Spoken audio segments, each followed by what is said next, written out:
a d'autres qui sont partis ici ou là, et nous restons un parti dont les convictions, les valeurs, les idées correspondent au centre de gravité de ce que souhaitent les Français aujourd'hui. Vous l'avez très bien dit, la preuve, permettez-moi de le dire au lendemain des municipales, c'est que partout en France, au-delà de quelques échecs, des villes qu'on n'a pas gagnées, de quelques villes qu'on a perdues, Nîmes, dans la quasi-totalité des départements, on a des communes moyennes ou plus ou moins importantes qui sont maintenant gérées par des unions de la droite républicaine, notre parti, et du centre droit. Je crois qu'il y a près de la moitié des villes de plus de 9000 habitants qui sont gérées ainsi par des gens, des républicains, des élus, auxquels moi je veux rendre hommage. Et tous ces élus qui vont gérer leur commune de manière compétente, qui les ont déjà gérées, nous donnent une leçon, si je puis me permettre. Hein, puisque vous parliez de ce qui s'est passé hier au bureau politique, où je me trouvais.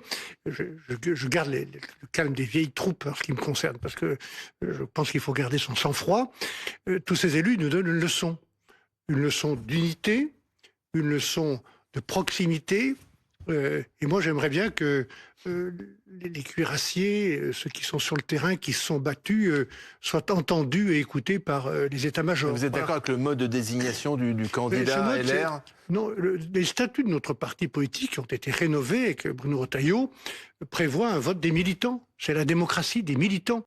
On est aujourd'hui dans une configuration qui n'a plus rien à voir, et il est grand temps que ce pays retrouve la raison et que surtout on arrive à faire rentrer à leur juste place les partis extrémistes. Est-ce que vous êtes d'accord avec Olivier Faure quand il dit il y a une forme de hooliganisation de la vie politique? Écoutez, Olivier Faure, très franchement, moi je serais lui, je serais en silence radio pendant un certain temps. Pourquoi? Il est à l'origine de la pire des compromissions avec les alliances qu'il a tolérées avec l'extrême gauche, ce que nous, à droite, nous avons refusé avec l'extrême droite. Donc s'il y en a un, vraiment, dont les propos sont difficiles à supporter, indépendamment du fait que c'est pas mon bord politique, mais c'est vraiment lui. Voilà, parce que ce qui...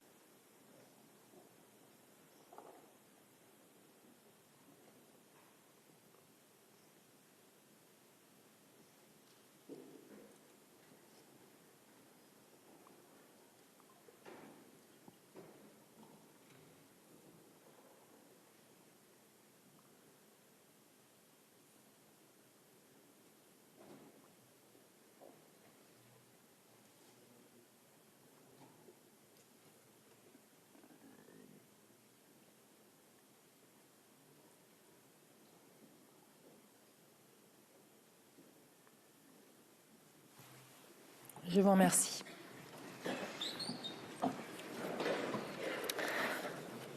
L'ordre du jour appelle les questions au gouvernement.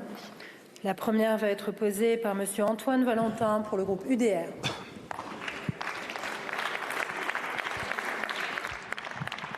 Madame la Présidente, mes chers collègues, ma question s'adresse à Madame la Ministre de l'Agriculture.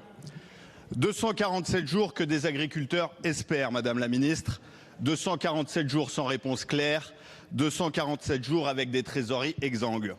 En Haute-Savoie, des éleveurs attendent encore aujourd'hui le solde des indemnisations promises, 247 jours après l'abattage total de leur cheptel dans le cadre de la crise de la DNC.